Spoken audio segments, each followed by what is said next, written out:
All right, let's see if this is working. I should be here with isidafo. Can you hear us? Hello. Uh, First, yeah, and is the volume good? Because I'm on a different computer, so I don't know if the volume's actually going to be good.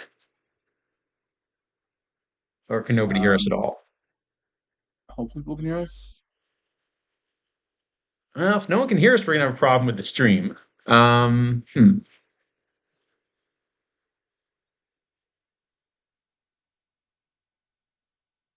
Okay, they can hear us. Isidafo's a little quieter. Let me see if I Okay, can well, that fix should that. be ready to be resolved. Okay, try again. Hello, hello. Trying again. Is that better? People hear me now?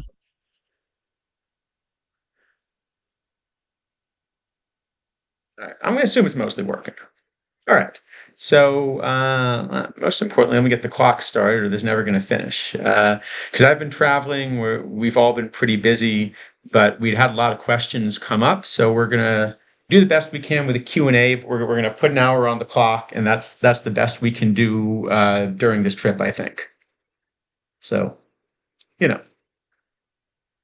kind of like OTP25, mostly working. Mostly is generous.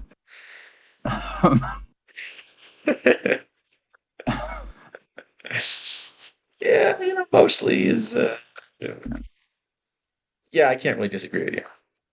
I know, when I release software, I always like to make sure that all of my new features have as many bugs as possible, right? That's, you know, What did I just do? it's Hold good, on. good practice. I just made this Uh, all, I know I just made this all work until a moment ago, and I just broke well, something. all of a sudden the game is in the bottom left corner and very Yeah, tiny. I'm trying to figure out what I just did. It was, it Okay, was, well, something's happening. I'm working on it.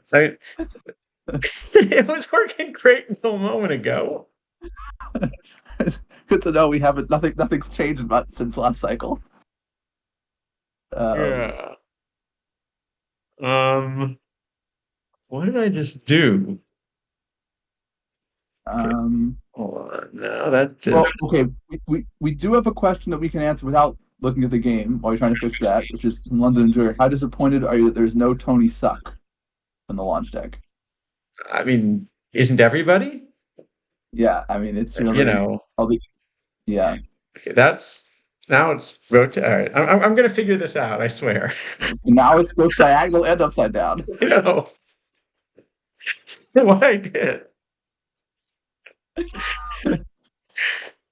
All right. New plan. New plan. Let's I talk don't Tony even know Suck. how you did that. What? I don't even know how you did that. That's I very don't know how I impressive. did that either. Okay. Oh man. I have no idea what I just did. So yeah, we got a lot of dead ball cards. It seemed like the launch deck did have a lot of dead ball cards in it, but no suck. So we're just I guess we're waiting for a twip for him to get his kind of moment in the sun. Right. That's Well, the only explanation. okay. I will point out that there are currently no 40 overall catchers. That is true.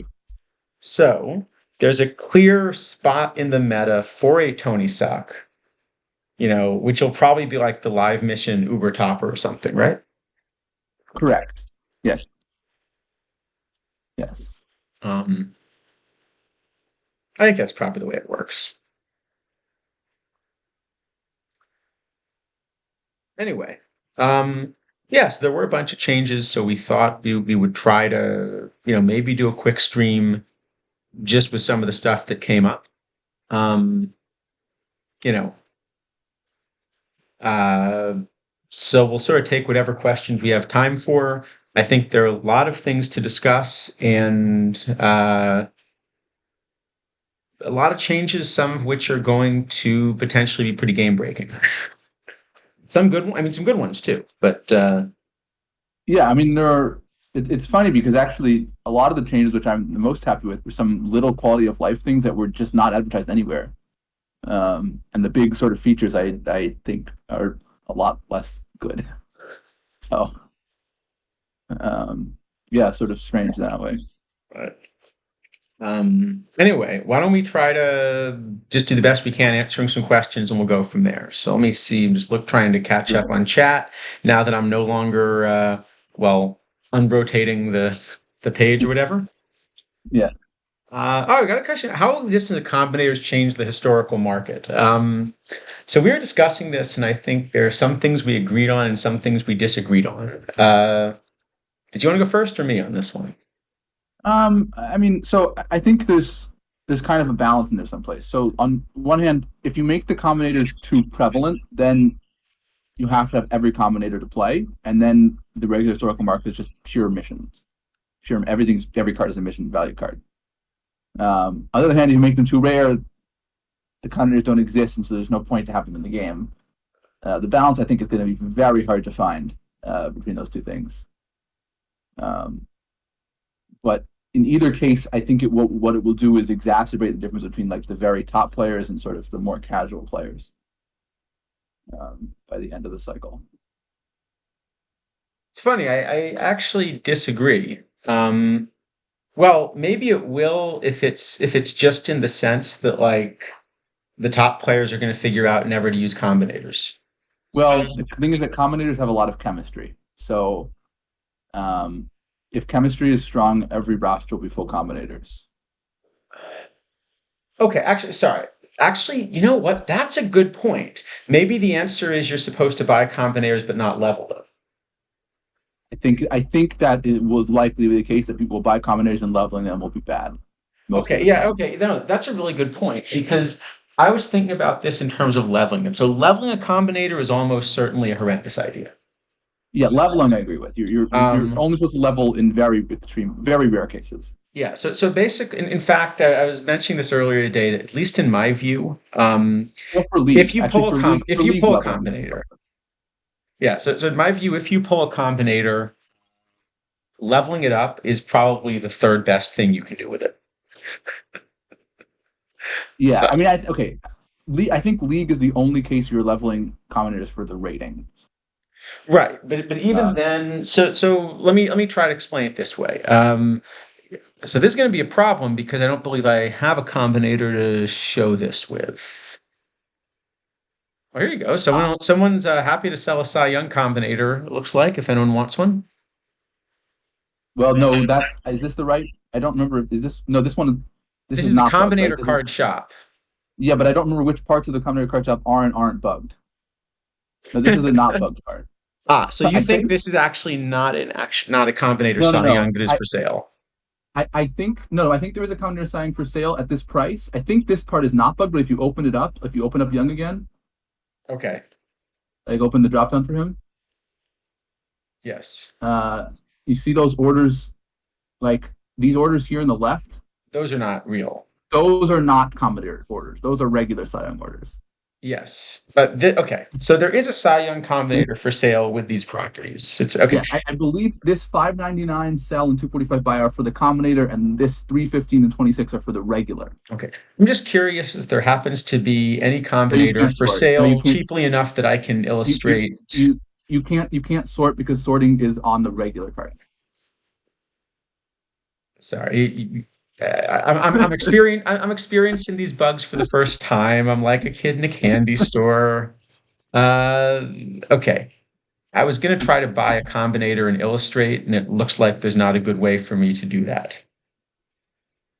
Yeah. Okay. And also the filtering is also on no the only seller to filtering is on the combinators, but the hide cards I own filtering is on the regular cards and the combinators put together. Okay. That's a set of bugs that will get fixed. It'll get fixed. But the Yeah. point I was going to make is this. If you look at combinators, if you max level up a combinator, you're getting what? Something like a 10 to 15% boost in ratings across the board. Yeah, something like that. Okay. So one way to think about it then is I think we can compare this with the level of power creep in the game, right? Yep. Now, last cycle, a 10 to 15% power boost for a card would have typically been what, something like 3 or 4 weeks worth of releases. something in there. Uh, yeah, maybe a little more, but I'm not entirely sure. The thing is that the rating scale is also different, so it's going to be. Well, that's what I can say. It's this year the rating scale has been expanded further, and the implication is that we're going to have additional, we're going to have sort of additional scale and therefore additional power creep.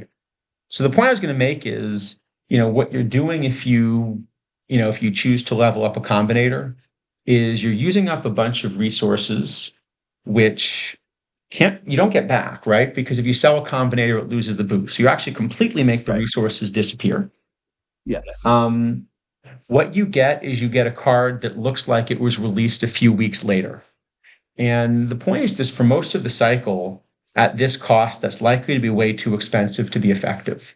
Um, essentially, if you think about, what cards really lasted an extended period, probably the only cards last cycle, from release where it would have been useful to have a combinator version would have been maybe like a Dave Kingman type.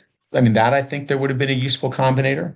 Um, I mean, maybe not actually, because that probably starts to get into the box of ideas we weren't going to open on stream. But I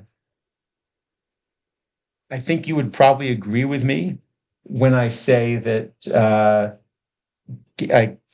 open caps are going to be entirely busted very quickly, and that Open having caps are a already high entirely and busted. that having a high level low iron combinator is going to be worthless.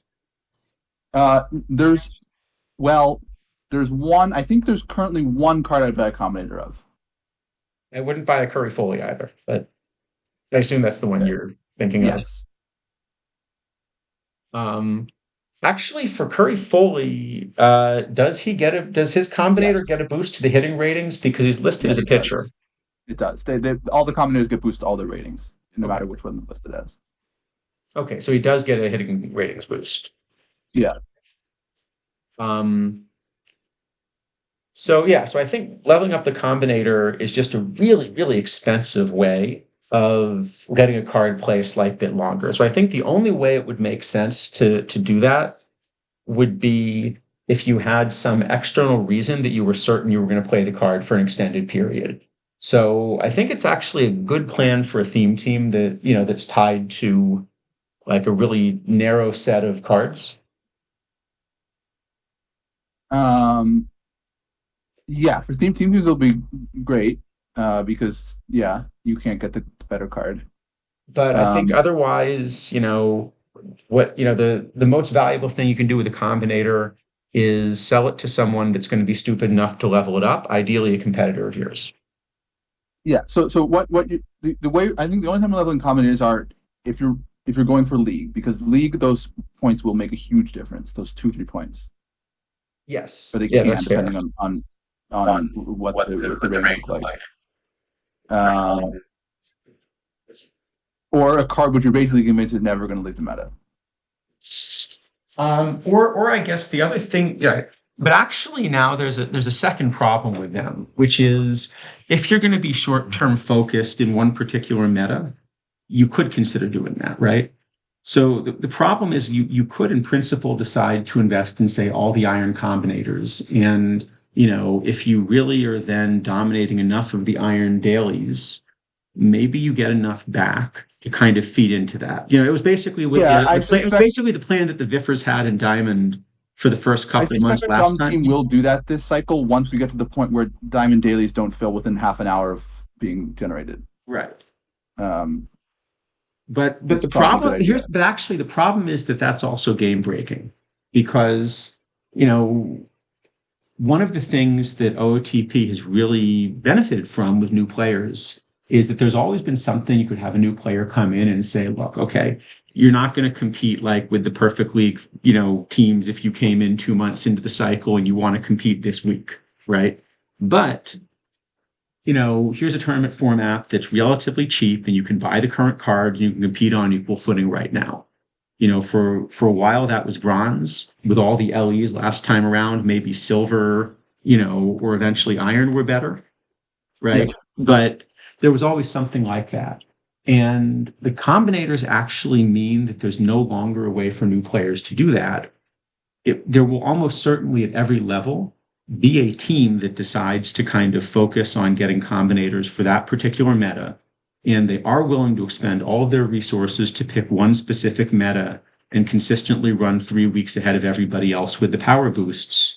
And Yeah. a new player will just not be able to compete with that, Well, and it'll frustrate them. So there need to and the thing be is, there's combinator-free versions of these tournaments, but of course, then that breaks the combinator idea.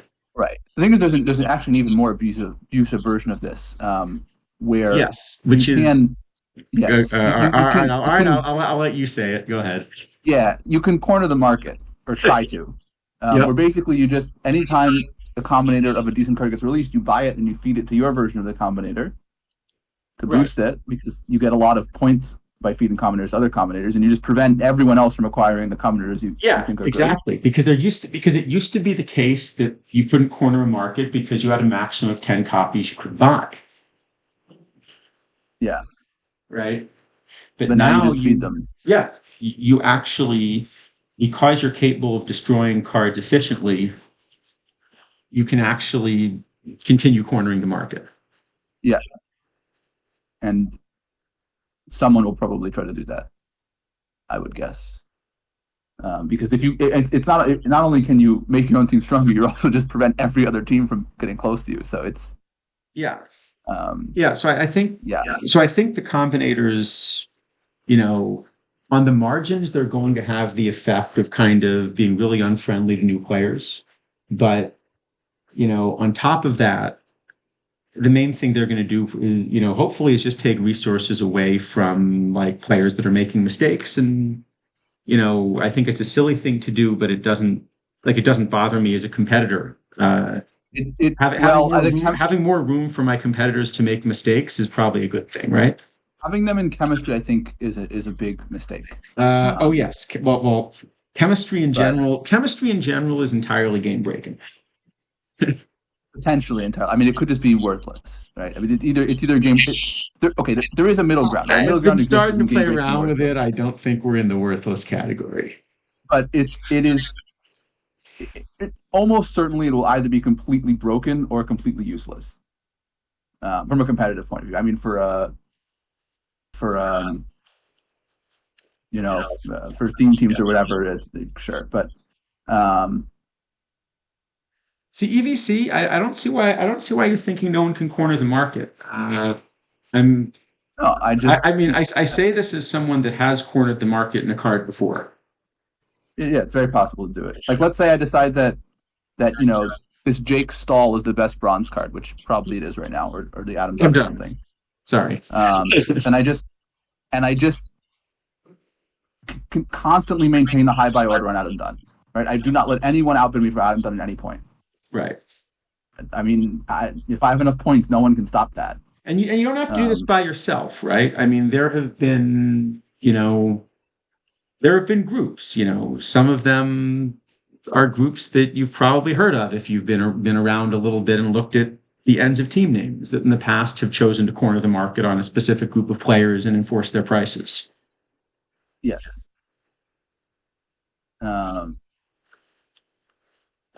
And I'm not speaking about one that rhymes with TBD. It's that's not been a single thing. That's not been a single instance. But anyway, we've probably spent enough time in the commentators. We've used a third of our time already. Sure, yeah. I mean, like I said, I think the combinators are mainly going to be like a flashy distraction, which soaks up a bunch of resources from people that want to put resources in the game and don't understand that they're getting a marginal benefit. So, I think they're going to be relatively harmless. Yeah, I will see. I mean, the other thing is that there's a few other effects, which was that it's going to sometimes increase the prices for random old perfects and diamonds because they pretty have much good synergy. Yeah. yeah, that's how you're gonna if you want to level combinators, you're gonna be leveling them by buying old perfects and diamonds. You're not gonna do it with random irons. So you're gonna buy some diamond for 10K that has 1,000 points because it was teammates with this combinator for 10 years. And I guess also I figured out how the combinator boost points work, how you get points for cards. So I can put that someplace at some point. I don't mind sharing that one because it should be in the game anyway. True. Yeah. Um, Um, yeah. So anyway, the combinators, like I said, it's flashy. I think it's going to be a good thing. I think it's going to be a good thing for teams that are particularly tied to a card, or for people that sort of, really want a better chance to use their favorite player, even if the card kind of doesn't really fit. Um, but beyond well, I that, mean, yeah, I guess probably the other use is that at the end of the cycle, it will become a point sink. Because I mean, every cycle by the end, sort of most of the top teams hit the issue where they have points and nothing to buy with them. right. So at that point, it will become basically a point sink for the Yeah, most that's successful fair. teams. Um, Um, Yeah, and again, in league, there are times, it's the usual thing, right? If you're sitting in perfect league that week, you are willing to expend resources for short-term boosts. yeah, Um, but you don't generally want to do it in Diamond League because that short-term boost still doesn't improve the odds of getting through the playoffs enough, and you don't have the right. No. resources to be doing it consistently. Yep. Uh, yeah, and Diamond, you just yeah. Okay. Anyway, we have other good questions. Let me scroll up a little bit. Oh, sure, Let's yeah. see. What do we got next? Up to race this point. Are we rating all the cards tonight? No. Does the run environment seem to be similar to 24? Oh goodness. That's a good question. Uh, are you a fan of Moonball?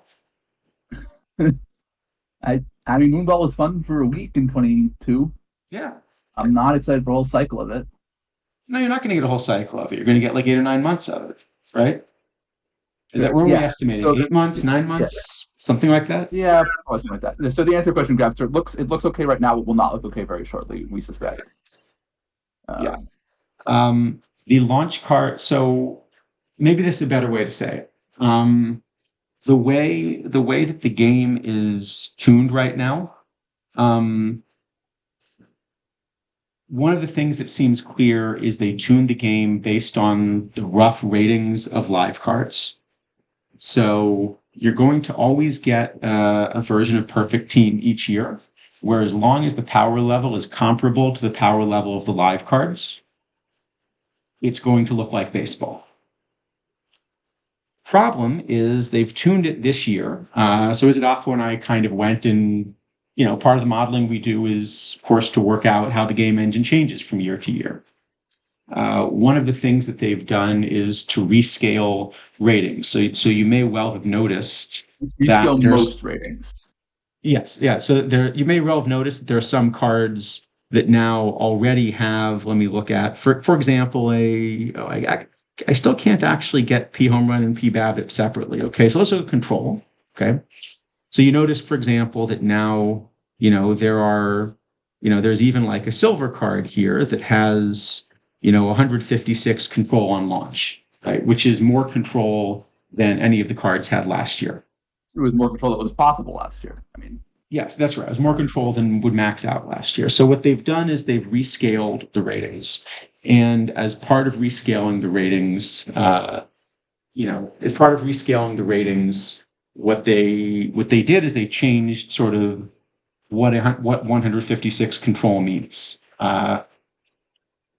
Exactly how they did that? Well, we had a whole thing on modeling last time around, so you can play around. Yeah, exactly. Alex Cintron has 196 avoid K. So the ratings have a different scale than last time. Okay. What you're going to find is that basically, as the ratings leave the range that makes them similar to live cards, because that's where they seem to be well calibrated. Um, what is it off when I very strongly predict? I mean, based on actually having put cards in and running them against each other to see what they look like. So this isn't as much of a random guess as this is what's going to happen. Um, well, Things are there going will to be become changes. very imbalanced very quickly. Unless they modify the game engine from the way it currently stands quite significantly, um, within a few months, we're going to be playing something that really does not resemble baseball. Yeah. Now, that doesn't necessarily make it a bad game, right? One of the things I've always thought was fun about Perfect Team is this idea of being able to adjust to like what happens if the rules of baseball are very different. So maybe it would be fun to, to play baseball on the moon for a while, Like we right? had Moonball in PT22, I think it was, and it was fun for a couple weeks, and then it got very old very quickly. Because every tournament was Moonball. It wasn't just like some tournaments were Moonball, every tournament was Moonball. So Harak, actually, I should actually respond. I know you semi-joking, but actually one of the things that I think we try to do on stream is to distinguish between when we know something because we've been able to prove it and when we're kind of speculating.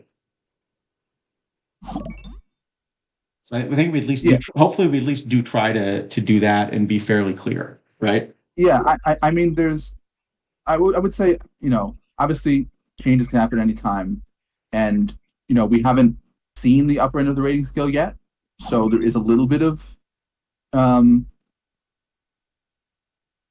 uncertainty there, but I think we have fairly strong evidence at this point that what we believe is going to happen is what's actually going to happen. I mean, basically, I mean, one way to say it is we have a pretty good idea of what would happen if, the average card ratings are 150, where the average card ratings now are sort of in the 70s. Yeah, and, I mean, I'm not going to claim that we know with 100% certainty what the meta will look like in 2 months, because we don't. Well, you never know exactly what the meta will look like. So what you can do when you model is you can say what will happen if card X runs against card Y.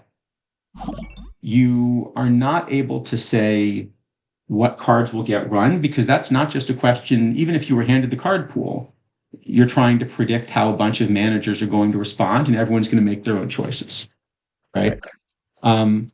What I'm trying to say when I say that I expect things are going to be busted is when the typical ratings are blue, when the typical ratings are 150, and based on the fact that now ratings are allowed to go well over 200 for most of these categories.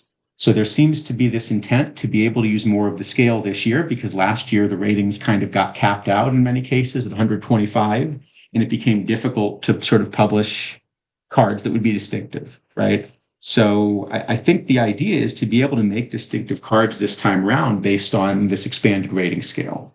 But they will be able to do that. That will be successful. That will.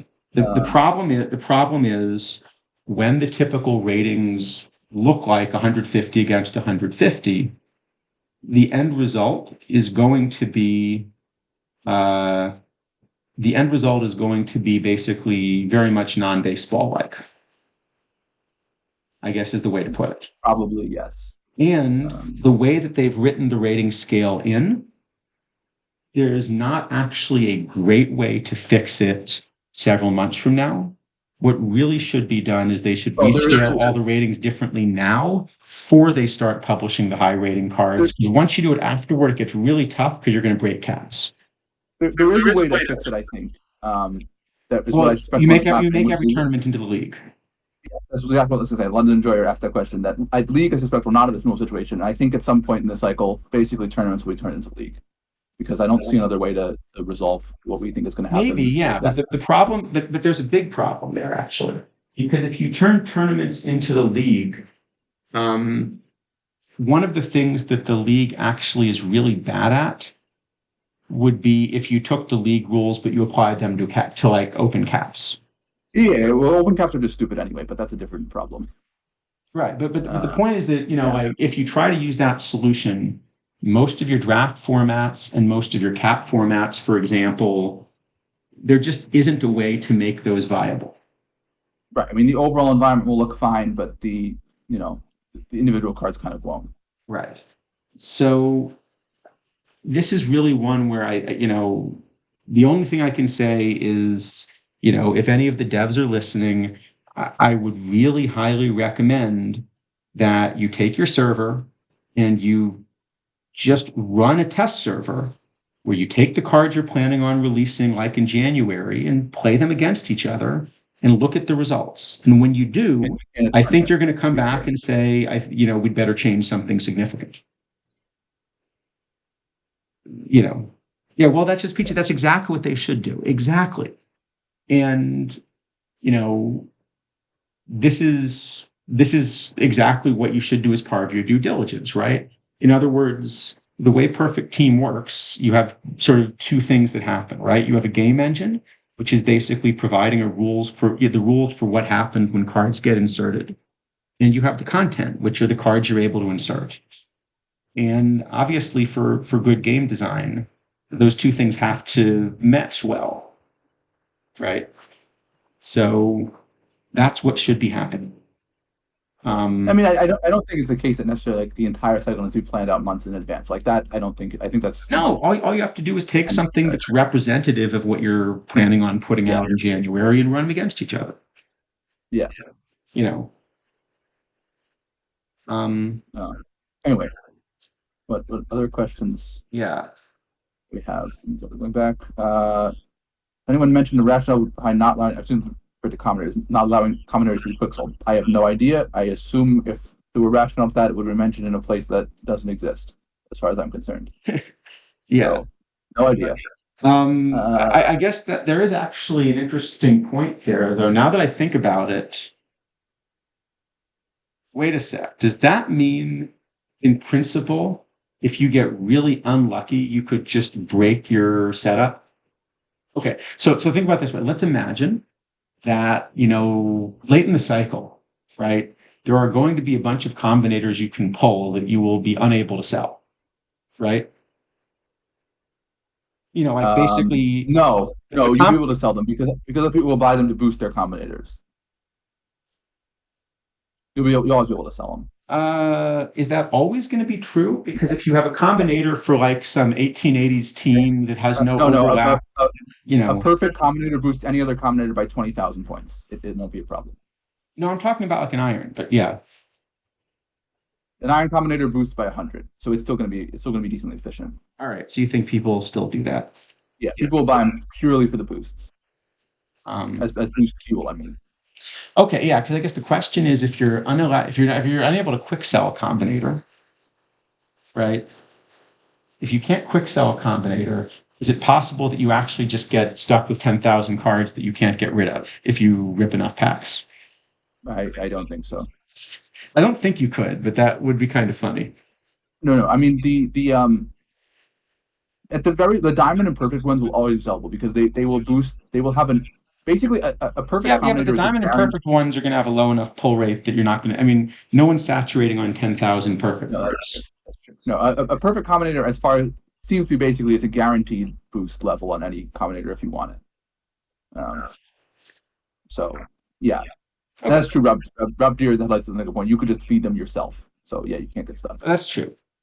Um, Um, well, it's a minimum of 100. So because that's 100, if there's zero other boosts, it's 100. If you have anything else, it'll be more. Like anything else matching, it'll be even more than 100.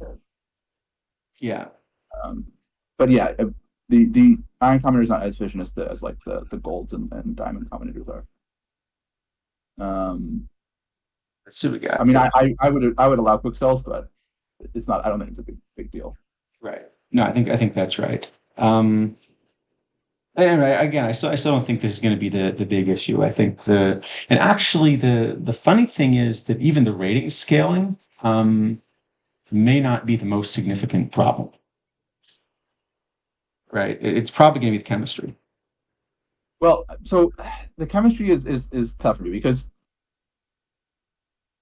so what chemistry has basically done is it's created. So one of the things that was previously the case when you were trying to sort of balance cards for this game was when you released a new card, you had to say, is this card the best at something? And if so, then you have to rebuild the rosters where, replacing the previous card that was the best at that thing. And if not, it was just a sort of useless card, right?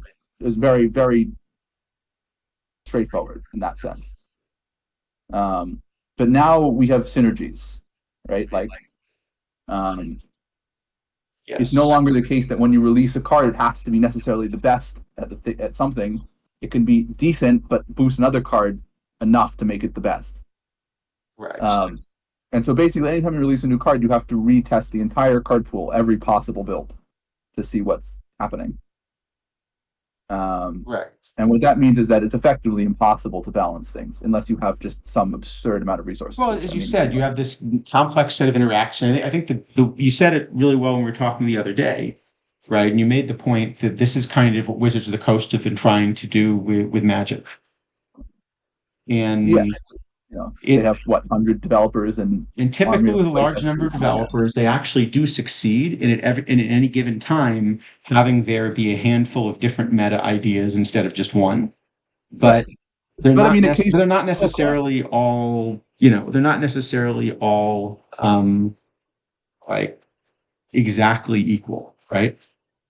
Yeah, and I mean, they even that then they screw up. Like Skull Clamp is probably a very good example of a card that they realized was broken after they released it, and then it couldn't do anything about it because it was too late, I and don't it play just enough took over Magic the game. to know about it, but I'm going to assume that the people who do know exactly what you're talking about. Yeah. So even there, I mean, with relatively good track record and an army of people, it's and tons of time to work on every set. You can still make mistakes very easily. How do you get rid of this thing? Well, there's actually a second problem here, which I think is going to fundamentally change the way the game is played, and very much not for the better. Um, yeah, so Harak Attack, I see what you're saying, that you think that someone who likes a team and just collects that team has an increased chance to beat somebody. I don't think it's going to work out that way.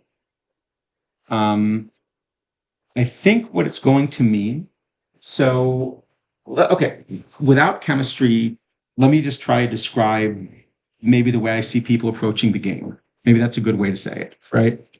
So, like, if you're trying to figure out how you should build rosters, how do you go about building rosters, right?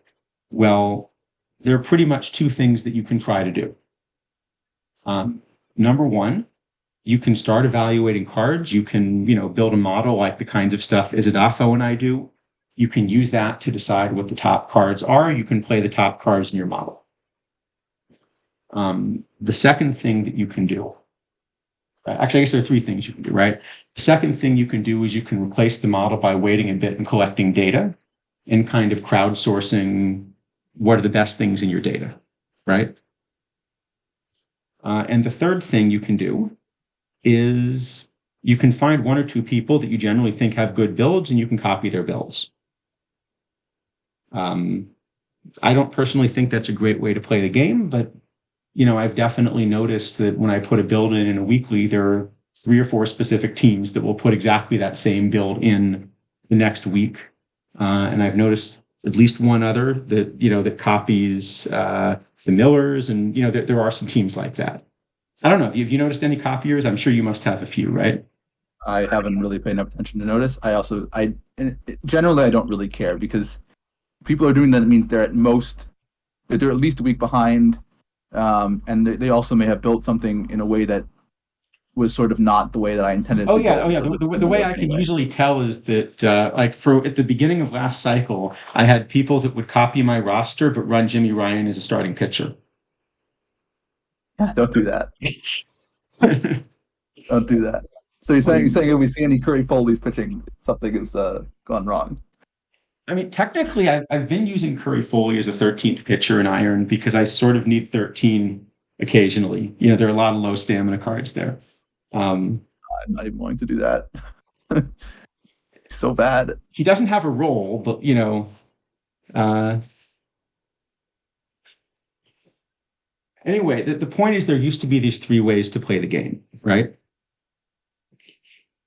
Chemistry. So I'm gonna assume for the moment, and actually I'm starting to get some evidence in this direction, but I would not say, Harak Attack mentioned, like, you can talk about levels of confidence and stuff, right? This is something I suspect is true. This is not something that I know to be true yet. What I suspect is true is that chemistry is quite a significant effect. That basically I think the devs anticipated that chemistry would be, no more than like 15 to 20%. And if you get chemistry significantly above that, you can have quite an enormous effect. I'm not certain that that's true yet. That's what I suspect is true based on a little bit of experimentation. Yeah, I Um, don't know. I've done very little experimentation with chemistry at this point, so I really don't have much to go off in terms of like its effect. But my general feeling is that it's going to be extremely, extremely hard, if not impossible, to get in the like middle ground between worthless and broken. right. Well, because the Um, problem is it's possible to kind of get significantly outside those bounds. Well, but now here's the problem. Okay. So Harak Attack, I can tell you why I'm almost certain a version of that's true. I'll at least make the case, and we'll see what you think. So as I was saying, there used to be these three ways of playing the game, right? So the first point is the stronger an effect chemistry has, actually, the more difficult it becomes to use data to do anything, right?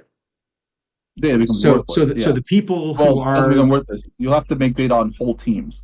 we have to make data on On teams, but even there, you have to calculate the chemistry, and then you have to figure out if it works for No, your I mean, team. what will end up happening is um, it will do things like happen in many other sort of competitive games where you group teams into certain builds, and then you make a sort of a matchup list of various builds against other various builds. Right. And it will no longer become about a card; it will become about a whole team like build as a 26 card unit. Right. Um, Yeah, yeah. but then anyway, the point is first off though, this means that the data collection becomes difficult, the data become noisier, the sample sizes become smaller and all those things, right? So it becomes more difficult to do it with data alone, but then even if you have all of the data, like even if you have all of the data, you still need some version of a model anyway in order to deal with the effects of chemistry from your own build, right? So that's number one, right? Okay. But then, so that one breaks. Ooh, Burner Guy, I like that idea. There might be a chemistry boost for the card stadium. That would actually be kind of a funny stadium effect. I Yeah. don't think I've seen that anywhere, but that is a cool idea. But Um, yeah, I mean, you couldn't choose parks in the beta, so hard to say. yeah, I don't think I've unlocked any parks yet because I haven't been doing all the I haven't either. live missions. But I will at some point, obviously. But the first few days, the prices are always high, and I'm not rushing to compete in league and entry pool because I don't have that level team. So it Also makes entry more pool. sense for me to play tournaments and wait a little bit. Um, anyway, so the point is that there used to be these three ways of doing it, right? So now you're left with two. You can model it or you can copy rosters. Okay.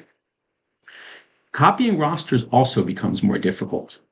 And this is actually one of the places that combinators matter, right? Because, you know, you can actually make rosters that are more difficult for people to copy by picking a slightly obscure card that turns out to be a key card and then, dealing with the combinator market. Well, I think the other thing which makes it difficult to copy is, previously you'd have things where like, let's say some very good gold got released and it was very obvious it was a very good gold. And so you just replace, you'd have 25 of the cards and you just replace the one with the new card. Right. Now you can't do that. But now it may in fact no longer be the case that's But, that but makes it now, a but cohesive now we build. get to the third point, and this is the one that I have spent some time thinking about, actually. So this is the one that I think I can say something with a little more experience. Um, let's imagine that you have a perfect model in the sense that for a given set of ratings, you can tell me exactly how a card will perform. And you know the player pool it's against. So other than chemistry, you really could just take your best 26 cards and you would know absolutely that you have the best possible team, right? and you'd know, how much of a gap it is to every other card. Assume you have a perfect model like that, right? And now ask, how do I turn that model into a best 26-man roster, including the chemistry bonuses? So it's actually not such an easy thing to do. So, for example, what you might have thought is, okay, well, the right approach is basically a greedy approach. So what you do is you take, in a vacuum, you take the best player, you put them on the roster. Now you apply chemistry bonuses to every player and you take the second best player, put them on the roster. Now you again apply sort of the chemistry bonuses given that they're both on the roster and so forth. And you do that to build a 26-man roster, right? So sort of the same as the equivalent of like how you think about building cap rosters, where you have like the stars and scrubs model. It's basically some kind of greedy algorithm, right? Um, well, the problem is that actually doesn't work. Obviously, it works in the sense that you get a roster, but having played around with it a little bit, the roster that you get there is actually often not very close to the optimal roster. Actually, I shouldn't even say that. I guess I can know it's not close to the optimal roster. Okay, but I should actually come back and mention when I did this for a card pool of about 800 cards, uh, I was not able to find the optimal roster. Uh, I came close, but I also used several hours on the largest computing cluster in Scandinavia.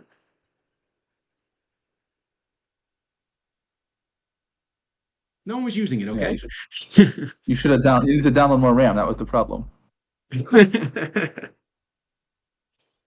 No, well, I mean, okay. So to be fair, I kind of picked an algorithm that like parallelizes really nicely. Oh, that does make sense. So it made sense to use kind of a big distributed cluster. But the problem is there's actually a good chance that still didn't quite find the right answer. Okay. And the reason I was able to grab time on it was because the question of how you do this is actually an open question. So it's actually a computationally interesting question, how you would find an optimal roster here. But the fact that it's computationally interesting now creates a real separation, right? Because what it says is, so it does mean you can score rosters. So like one thing that's easy to do is if you grab data from a tournament, you grab 128 rosters, you can definitely score all 128 and you can see whose roster was best, right? In other words, you should be thinking about this as one of these problems which Right. I mean, this is again assuming that you have a perfect model in that, without chemistry and also a perfect understanding of chemistry, which, at this point I certainly don't have. So that is sort of a prerequisite for any of this. But yeah. yeah. So I picked some model just to get a sense of what the optimization problem looked like, right?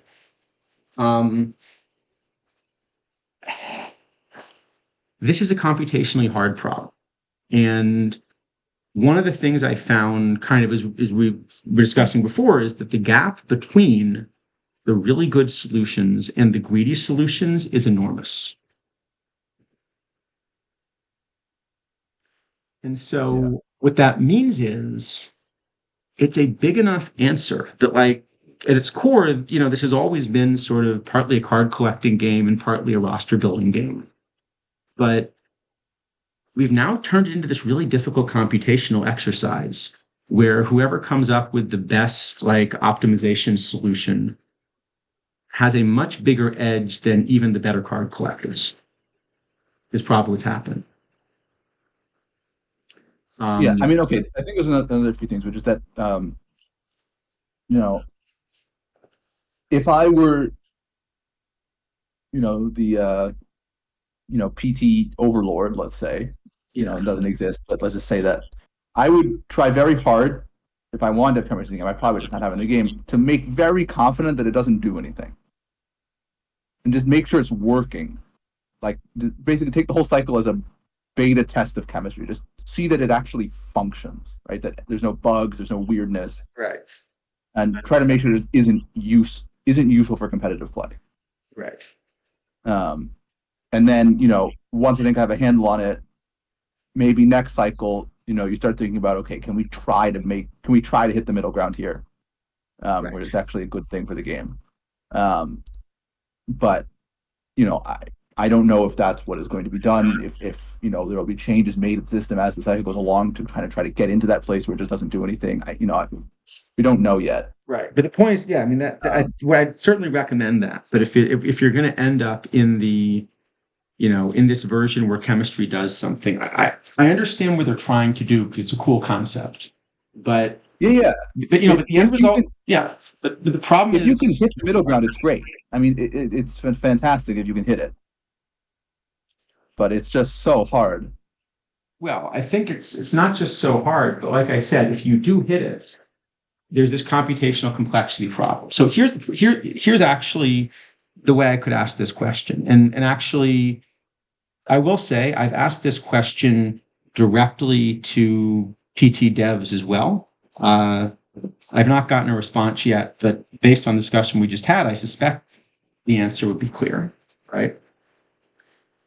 Have they ever figured out for any tournament format what the optimal roster is and how much chemistry it has?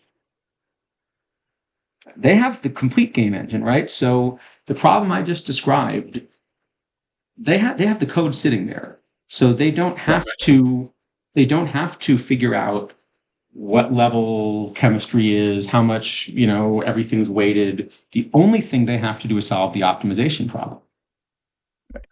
Right?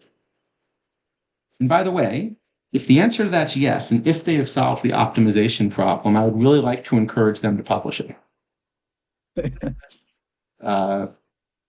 Because if I come up with a quick heuristic, I probably will publish it because it is, like I said, it's an actually interesting open problem that has a bunch of applications outside of just perfect team. And that's the reason that when I kind of saw they had done this, I realized, wait a minute, that, this is a known problem and it's computationally really hard. But the difference between even good and bad heuristics is going to be dominant. And so the problem is, let's imagine that that's the case, right? Well, what that suddenly means is if you have a small number of people that find the computational resources to solve this problem, basically the game's over, right? Like, if it turns out that I can build a roster that effectively is like 20% better than yours anytime I want to, and you're not going to be able to see it until I'm ready to show it to you, right? So even if you said your only defense against that is copying my roster, all that means is I get to choose when the first time I reveal the roster is, because that one time you don't get to copy it. Right. No, I mean, probably the only way you could try to fight against it is by taking lots of data, figuring out which teams are in this situation, because they occasionally will just win a lot of stuff all of a sudden. And then once you scrutinize reveal those it, rosters incredibly carefully to try to figure out what is happening here.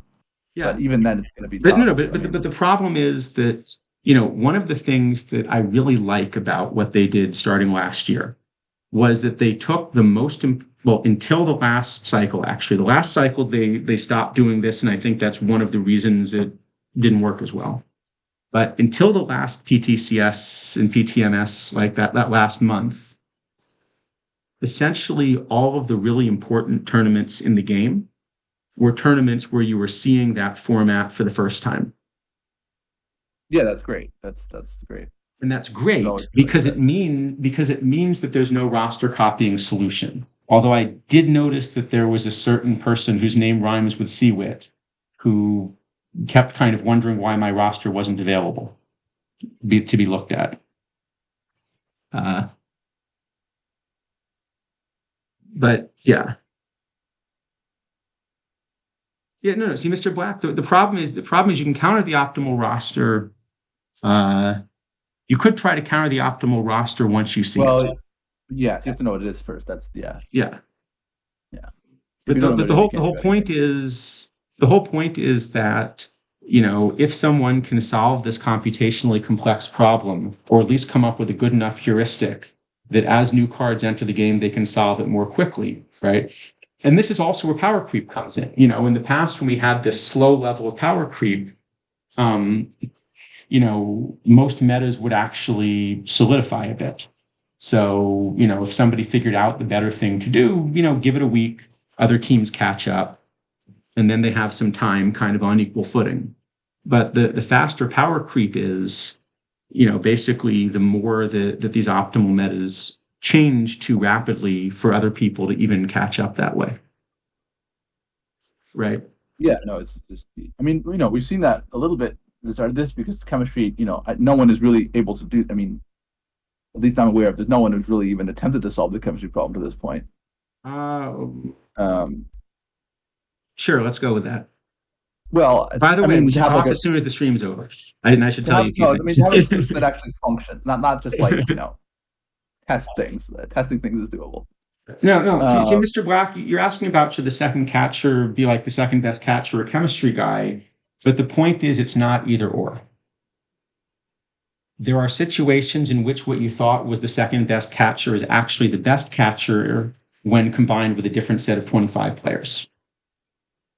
well, there may be situations where you play the 10th best card if it's very strong. I mean, Yeah, absolutely. it's I mean, for example, if you had even a relatively weak chemistry effect in the high diamond meta at the end of the season last cycle, then which 5 out of the 15 or so nearly identical starting pitchers you pick would have been based on other considerations. right. Um, And some of those things would have been like, did you own Buzz Arlett? Do you own Slaughter? Do you own right. the PTCS Lindor? And the particular combination of those cards you own would drastically change the rest of your roster. Right. No, I mean, look, what's going to end up happening actually is I think the way they're going to have to work themselves out of chemistry is going to be to do like other ugly things. So, for example, they'll start releasing like rainbow cards that have chemistry with everybody or something in order to make people not have to solve this problem. I mean, okay, the way that I would do it again, there's this line in the thing, the maximum possible boost. I would just basically keep turning down the maximum possible boost until it started being useless for competitive play. Yes, but here's the problem. In order to figure out how to calibrate that, there are two issues here. Okay, the first is in order to calibrate that, they have to know what the maximum possible boost is. I assume that it's something which is known to the people with the code. No, it's not known to me. No, because to do that, they have to have solved this optimization problem at least once. No. What I mean is that, okay, the way I'm assuming chemistry works is there's some adjustment to the ratings based on the chemistry. Yes. But the point is, so for example, let's imagine that a 10% chemistry boost literally means the ratings are 10% higher. For example. Okay, I mean, I think not, but sure, let's assume that. The point is, the maximum possible chemistry boost in principle would be building a team with 100% chemistry, but there is no combination of cards that actually has 100% chemistry, because you have to have 26 different players on the roster and so forth. Well, there probably is. I'm guessing you could build a combination of 26 cards that would have, like, in the beta I could get up very close to 100%. Okay, I mean, I guess the point is, I believe what they've done is they've sort of instead taken like some examples of like reasonable competitive rosters and looked at the chemistry numbers there, and they said, okay, chemistry typically ends up somewhere in this range. Yeah, no, I agree. That's what they did. I agree with that. And so the point I'm trying to make is, if you think that chemistry only ranges from 10 to 15%, right, then you have to make it so the difference between 10 and 15% is like noticeable enough that there's a reason you went to put this whole system in the game. And then if somebody suddenly finds a team that also looks competitive but is at 40%, really bad stuff happens, right? I agree. The problem is, if I figure out how to build like an 80% chemistry team that is still reasonably competitive for a format, I'm not going to show it to you in Live Iron Quick. Well, I'm going to show it to you because I'm not going to play it in a Live Iron Quick and let people get a look at it. Right? Right. Yeah. I'm going to wait until an important situation so that the roster doesn't get copied. And that's basically what's going to end up happening. So the problem is basically in chemistry, they've created this complex system where they don't understand how it behaves. And all of the hints for how it behaves essentially say that, like, you're taking a game where there used to be a bunch of ways for people to learn how to compete, and you're kind of turning it into one where they've now issued a challenge to the community. There is an open, computationally complex problem. It is certainly computationally hard. It's not even clear to me that there's a good polynomial time heuristic. So, I mean, we can talk about the computational complexity. We've got like 45 seconds left in the stream. Okay. But if anybody in the community manages to find a good solution to it, they've broken perfect team. And the developers probably don't have a good solution to it, or they wouldn't have done it this way. So they've basically issued this challenge to the community. Does anybody want to come break our game? And they're hoping that the answer to that is no. Right. I mean, I guess it's also theoretically possible that they're sort of banking on this problem is in fact unsolvable, and then it's okay. Yeah, well, But I like challenges. So, Harak Attack was mentioned earlier about the level of certainty I express and stuff. I am very much not expressing certainty that I can solve this one. I'm expressing certainty that it's a hard problem because I do know enough about it to know it's hard. Beyond that, we'll see. Anyway, we said we had about an hour for Q&A, and we wanted to wrap up. Trying to think if there's anything critical that we didn't cover yet that we'll, won't be able to cover a normal stream. We will talk about individual cards at some point on a future stream, but I've been traveling. Isidafo, I forget what you said you were doing, but you've been either traveling or busy or something no, also, I've just right? got a bunch of stuff going on. Nothing like crazy, but And besides, we're on strike for card ratings until Tony Suck comes out, or at least that's exactly. my claim. That's my claim. Oh no, I mean the other thing, they're 3,000 cards, right? I mean, let's be real here. We're not gonna be able to do 3,000 cards. They're 3,000 cards, but really they're all curry folio. Yes. I think I'm willing to give curry folio grade of S plus. Yeah. That card's good. Yep. So this is a question. Juju sent that asked any info on the most important card ratings yet? Okay. Well, right now it's sort of the same question as the Moonball question in some ways. Well, okay. That's probably a long discussion for a future stream, but let me give you an answer which gives you a hint as to what's going on. Yeah, okay. Yeah. There is enough. Tell me if this is fair, because I think there are two things that I want to be careful of, right? I don't want to divulge stuff that I've discussed with people that I've agreed not to. However, I'm, if I can't tell you something, I'm going to say that on stream. I'm not going to lie to you, right? I'm not too worried about it. You can say what you want. Okay. Okay, GT, I think this is the best answer I can give you to that question with let's discuss this in more detail on a future stream. One of the things that they have done in rescaling the game engine is they have actually broken this idea that there are most important card ratings because the relative values of card ratings change depending upon what the player pool looks like. And so in particular, it is now the case that if you have an imbalanced card, an imbalanced iron, the most effective imbalanced irons actually have different shape than the best imbalanced diamonds. Is that fair, Isidafo? Would you agree with that? Yes, with the caveat that I need to do more testing to figure out the top end of the scale with certainty.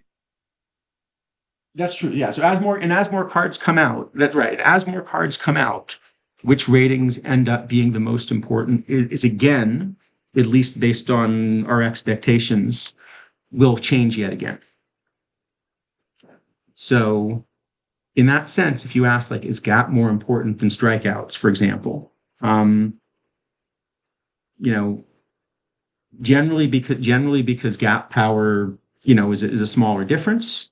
In almost all circumstances, you care about more strikeouts than you care about doubles and triples, right? I guess the other thing which probably is worth we're saying on the ratings that because of the chemistry, it's very easy to end up now in a situation where there is sort of a dominant build, and then which ratings are important is dependent on what cards are in that dominant build. Yes, that's true as well. So yeah, No, GT Sundown in draft, a balanced profile is almost never right. But the problem is that different levels of draft and identical levels of draft at different points in the cycle with different power creep are probably going to want different unbalanced profiles. I think that's the most likely to be the answer. yeah. Is it? Would you agree with that as an AFO or about No, I agree. Yeah. Again, we need to figure out the top end of the scale because like we have some data on the low end of the scale right now, and we don't have any data on sort of the cards with 200 plus or whatever. Right. So it's Yeah. hard to say for sure what those will look like, but we can make some pretty good guesses, I think. If it helps, all right, here's what I can do because this is public anyway. What I can do, and then this is a good point to stop. I will show you as an example. If it helps, I'll show you where I'm running an iron. Here we go. We can go into the roster builder. It might even work. Well, okay, it won't work. Well, that's doubtful. Yeah, all right. For some definitions, it might. It'll work if you don't want to put new cards on your roster or access the card shop or missions. Well, you really want to be able to access the card shop here for sure. Wait, can I open a pack here? I wonder if I can open a pack from here. Yeah, you can open packs. You can't open packs. Okay, so I can open packs. Hold, wait, now I can go to the card shop. Oh, look at that. That's nice. Was that new? But only. Oh no! But you know what it did? It took you to the. I see what happened. It took you to the pack buying screen, but that has a card shop in the ribbon. So you can only do this if you have no packs to open. If you have packs to open, you can't do this. Oh, okay. But now hold on. Now I'm curious because I didn't think I could do this until we just did this on stream. Let me try to buy a card. Is there any? By the way, also you can DFA and wave players from the roster builder. I don't know what it does, but you can do it. Okay, hold on. Let me just find. Hold on. Sale price ascending. I'm just curious. I just want to buy somebody real quick that I don't have that I might have won anyway. All right. Here we go. We'll do it for science and all that. I'm gonna buy Bruce Zimmerman just to see what happens. Now I bought Bruce Zimmerman. If I go to the roster builder page. Well, what did you pick iron? I think you picked iron, right? I did pick iron. No, that brings you back. That brings you back. Okay. Sorry, it's the wrong. Yeah, the buttons are very confusing because they don't. Oh, by the way, also that button, despite the fact that it says on the top of the thing like saving various stuff, it doesn't actually save anything. It goes back. No, that's correct. Okay, so we did not end up here, but let me try it one more. Okay, so I cannot go to the roster builder page, but okay, I actually found a hack that does this. That if I do this and then I go to the card shop, but only if you own no packs. Only if I own no packs. Okay. But now if I buy one of these, try it one more time. All right, we'll buy what is the cheapest card I can buy here? What? I'm curious. Is there really no card under 4? Oh, hold on. I can buy something already. Here we go. Buy Nick Mears. Okay, I bought him. Now I go back to. How do I get back to the I don't want to get back to the roster builder page. You have to click on that little thing on the right side, that 2 arrows at the bottom right or bottom sort of right middle. Oh, that works too. Yeah, yes. that works too. That manage cards thing. No, that manage cards thing you're on works also. Okay, no, where are the 2 arrows you found? Oh, I see. These 2 arrows. Go to these. Yeah. These. No, down here under baseball team, under BAS in the bottom right. Nope, not that. All the way down. This is what I do on stream because I'm delayed also. Oh, okay, sorry. Okay, where does it say baseball? Sorry, no, those 2 arrows that were. So you see what it says roster? Yes, 2 arrows. 2 arrows. Press that. Okay. Now under baseball team. To the right, and then all the way down to the bottom of that. Yes, there. Organization. And the player I just bought, Nick Mears, does in fact show up here. Okay, so he does actually show up here. So there is a way to do it if you're out of cards, which is actually, I guess, good to know. Okay, so now what happens if you DFA him? Let's try that. The active transaction. Oh, do I wave and designate or just designate? Well, you can pick. I don't know what either one does. So Do you want the player to be automatically removed from waivers if claimed? No. No, he's gone. we don't want Nick Mears. We wouldn't want Nick No? Mears. No, it didn't work. Doesn't do anything. Wait, Okay, I you can. know what? Oh, but no, but he is waived because I can remove him from waivers. Yes, he's on waivers. He's Now still on your roster, but he's on waivers also. I can deactivate him. All right. No, Anyway, but it said you couldn't remove him from waivers. That was the thing you said you didn't want to allow. I know. Anyway, let's play two. Okay, it says there's another way to do this. Anyway, the Okay. point I was going to make is, here's what I am currently running in Iron. So in Iron, the shape of hitters is obviously very, very eye heavy. And the shape of pitchers that I'm running is sort of light on stuff for the most part. Ryan Walker I am running is mostly light on stuff, but sort of a, P. Babbitt heavy-ish type thing, right? Yeah. Yeah. That's what I'm currently running. However, just kind of to explain, okay, if I had a full build in Diamond, the shape I would be building would be different than this. Just kind of to explain. Yeah. So, like, for example, you see a lot of the cards that I'm running as one example, a lot of the cards that I'm running here, if I have to choose between one of kind of like a BABIP or a power, at the Iron level, I'm generally picking, these cards like Dave Nicholson. Actually, he has a little bit of both. That's a better bat. But I'm basically, I'm picking these cards that have, find another example. This is tough because the streaming thing is covering my back button, so I have to, but a card like the back button doesn't work in the go. roster builder anyway, usually. So Okay, so a card like Rasty Right. So you see how this is basically a no power card, right? It's a heavy eye, but no power card. Yep. So that kind of tells you which shape I'm running in Iron right now. If I were building a Diamond roster, so I just took these same cards but scaled everything up 30 points, I would now be running power heavy cards instead. Yeah. And that's purely because of the way these different ratings interact with each other. And that's kind of what I was saying, where like when you play 50s against 50s, the game actually starts to behave very differently than when you're playing hundreds against hundreds. So I know I managed to find another excuse to like build cards with a ton of eye, et cetera, et cetera. It is a Warbot stream, but kind of just to explain, that's not what I would be doing if I were building a Diamond roster. Hopefully that kind of makes sense. Okay, it's actually, so Mr. Black's doing something here. So yes, you can counter people's builds. The problem is that if you're running a build that's intended to counter one other person's build, you're doing it wrong, basically, because you don't know who you're getting. Right. And so most of the time, unless the meta becomes incredibly dominant with a particular build, countering the meta is wrong. You should just stay with the meta. Right. I guess now with like the PTMS in principle, like there are one or two tournaments where you know the bracket ahead of time, but even there, you don't know the other person's build. Right. Yeah.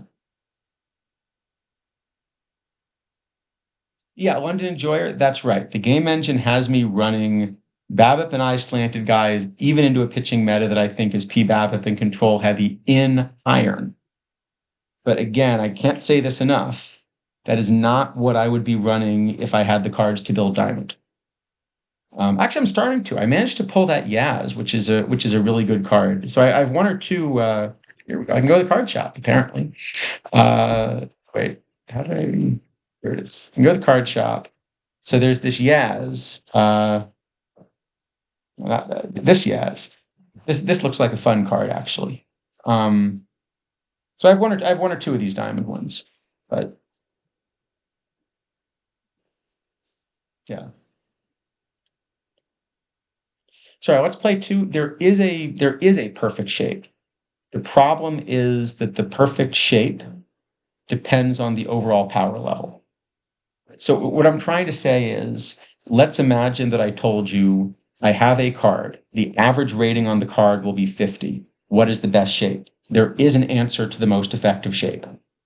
Okay. Now let's pretend I told you I have another card. The average rating on the card is 100. There is also a best shape, but it's not the same as the previous shape. So it's not just take all the ratings for your best possible 50 and double them. It's actually a different shape. And That, this that's was what true, I'm by the trying way, to say. in other versions of the game as well. This is not a new thing in 25, It's not a new thing in 25 that but it it's more happens extreme. conceptually, but it's much more pronounced. Yeah, yeah. Um, you know, so like one example is going to be 6 months from now, I believe the dominant rating is going to be power. Probably yes. Um, yeah, so 6 months from now, I think the dominant rating is going to be power. I don't think anybody's going to have problem figuring out how to make like, a card like a September released Mark McGuire play. Um, Yeah. you know, Well, in league you'll still have issues. okay, sorry, league is always its own thing because of the Yeah, normalization. Yeah. yeah. Um, so anyway, we can take up this more of this on a future stream. I really need to head out. I know I promised you I'd keep it to an hour as well. So, I'm a little over. It's not the end of the world.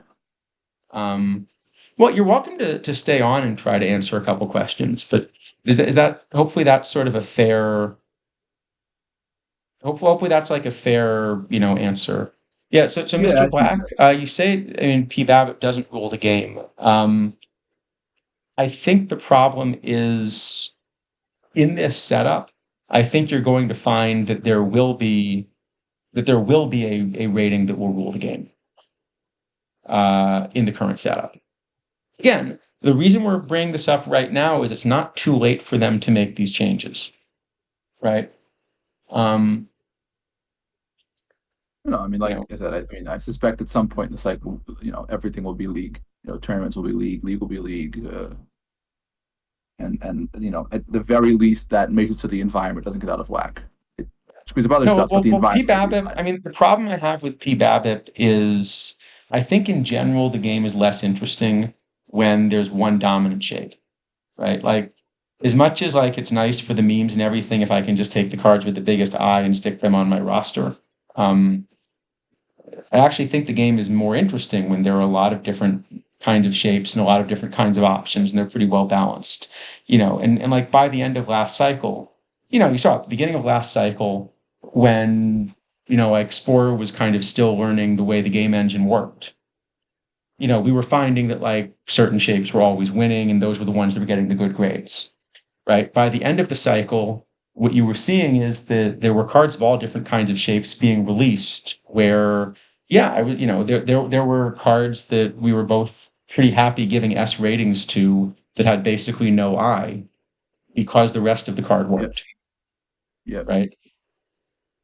And okay, Um, there was also a very big difference. I mean, this launch set, as far as I understand, with the exception of kind of the few mission cards and probably a handful of others and like the throwbacks and whatnot, is mostly sort of generated in automated fashion. We've seen over time that the thing which generates the ratings in automated fashion does not match into the overalls very well.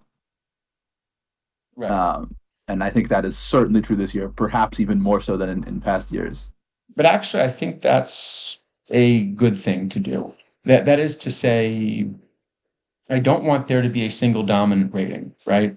I think it would actually be a bad game as well if it turned out the overall ratings were perfect. You Yeah, want I agree some with that. balance. You want some balance where, the overall ratings are in the right ballpark, but you can't just sort by overall rating any more than you can just sort by P Babbitt. No, I mean, one way to do it right is you try to get all the overalls right, and you sort of introduce some randomness into them in some way, Yeah. right? But okay. Um, Although, by the way, to be clear, when we say this, we don't mean that for the live update. yeah. um, yeah. Um, Right? So Yeah, okay, it's okay if an 83 is better than 85. It's not okay generally if a 40 is better than 85. Right? I think that's kind of what we're trying to say. right. Yeah, I think that's about right. So anyway, that sounds good. We'll get back to doing some card ratings. You know what? I will say, let's do it this way. To finish up, why don't we each give one just standout card we want to show that if you're thinking about going after a card, this would be a good one to go after, and maybe we'll call it a stream. Is that good? Will it be the same card or is yours going to be done?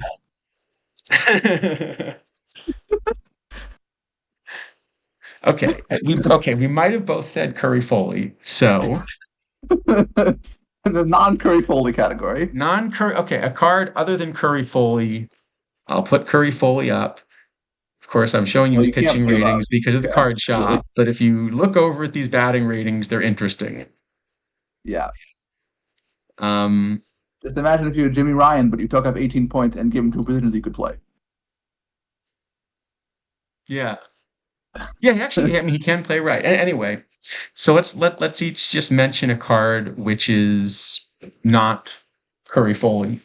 Um, that you think people might want to go look for. Not Curry Foley. It was such a good answer. Now I have to Well, we think can about make it. yours Curry Actually, Foley. All right. Should I go with no, mine no, no. first? I can find another one. Just have to think about which is the right one. All right, I'll give you mine first. So normally I'm not a big fan of rushing to do missions on release, but there is a chase card out there that I think is worth drawing a little bit of Oh, attention to. yeah. Okay, that's a good pick. That card is a little strong.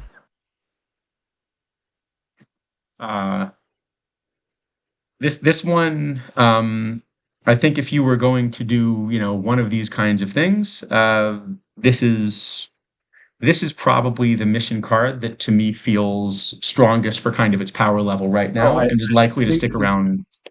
Yeah. no, no. I mean, I think this is a straight up stronger card than every 100 currently in the game. There's not even this 100 to be stronger, and it's a 98. Yeah.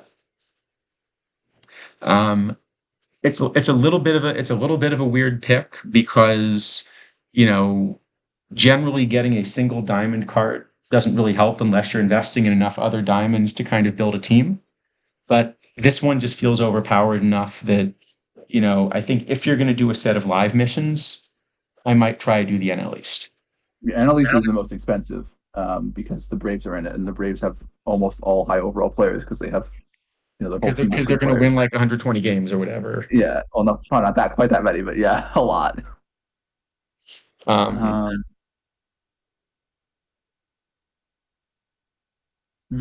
what's a yeah. good So another pick? I realize that not everyone's a Chase Utley fan, but uh, but look, I mean, the card does have. Well, see, he has a big base running rating, but apparently not aggressiveness. That somehow feels off. Yeah. All right. Anyway, that's my pick. Um. Hmm. I mean, so I mentioned Stats bowled you over. Exactly. yeah. I mean, I mentioned Dunn. I think Dunn is a card that will last quite a long time because his shape is very good for what I think will end up happening. Yeah. No, this Um. this is basically Utley missing, the BABIP Yeah. and the I and mean, and there's and, and the ridiculous defense. another bronze that has become very popular is the Jake Stahl. Probably one of those two, I guess, would be my pick A lot of in the BABIP on non-Curry this Foley card. category. A lot of BABIP, a lot of power. Yep. Okay. Um, so Great. yeah, Um, all right. Sounds good. Thanks a lot, everyone. Let me see if there's someone we can raid into. Um, like I said, we'll come back and sort of look at some of this stuff later. But I do hope that both the chemistry and the power level stuff, I really do hope someone's kind of paying close attention to where that's going. yeah. Well, so London Drury, Ned Williamson is one of the most notable cards, but not because I want to put him on my team. I can bring that one up too, but this card is probably less valuable than the Chase Utley. Slightly. very slightly Although worse. apparently he's going for 150K, so Yeah.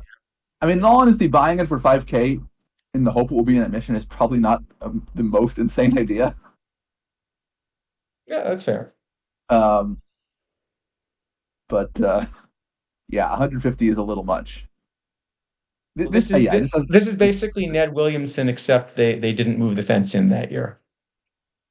yeah, So, yeah. all right, sounds good. Oh yes, and Mr. Black wants Tito Fuentes. Tell I can Mr. see if I Black have your one. Tito Fuenteses. I can see if I have that card, but I don't know. Find out. No, no, I think it's because it has synergy with a combinator or something like that. I don't think Tito Fuentes is a particularly No, if I owned yeah. one, I would be happy to sell to him, but I do not own one. Uh, but also, same card bronzes only get 20 points. Maybe it's someone's teammate, but even then, it's not going to get a lot. All right. Anyway, we're gonna go raid Nosbase then. Thanks a lot, everyone. We'll probably do a more typical length stream, next week. I guess there is some Twip set Thursday, right? I Um, assume so. I haven't heard anything otherwise, so I all would right, imagine sounds so. good. All right, thanks a lot, everyone. We're gonna raid over to Nosbase. Um, see y'all next or this week or Sometime, something like that. eventually. Exactly. All right, bye. Thanks. Bye.